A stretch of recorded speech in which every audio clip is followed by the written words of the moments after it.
Hi, and welcome to NBA Fast Break. Kevin Connors, former NBA All-Star Jamal Mashburn, the Cleveland Plain Dealer, may have summed it up best.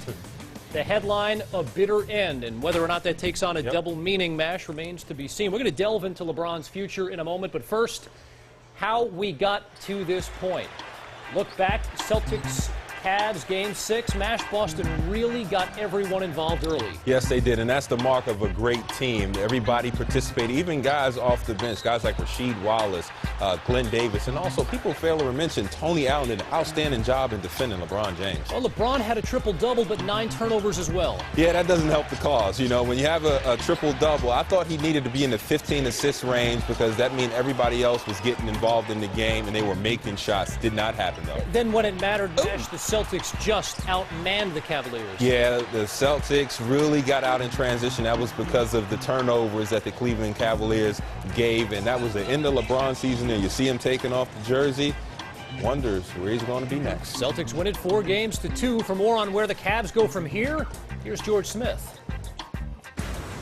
After another disappointing ending to the season and a failure to make a serious run at a title, the Cleveland Cavaliers will now work on keeping LeBron James.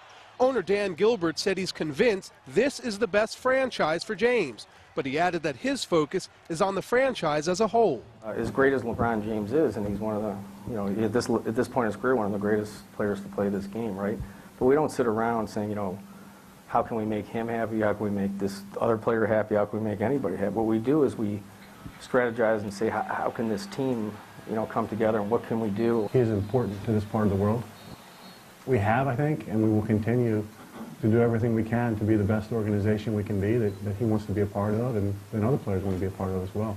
Gilbert said over the next week to 10 days, he'll be evaluating the franchise from top to bottom.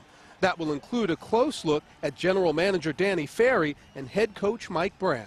Once it ends, you got to go in and you've got to dig deep and ask all the questions you wanted to ask and get the information back and then try to make a level-headed decision as to what to do. All of us are disappointed with how we played at the end, and spend the next period of time talking about it and kind of figuring it out. We didn't do what we were supposed to do, and so, I mean, there's no use denying that. There's no use sugarcoating it, and that's a big blow to a lot of people here, but all you can do when you lose is to try to learn from it. Gilbert said he did not know how the negotiations with James would proceed and said he would have to tune out all the rumors about where the Cavs star might go.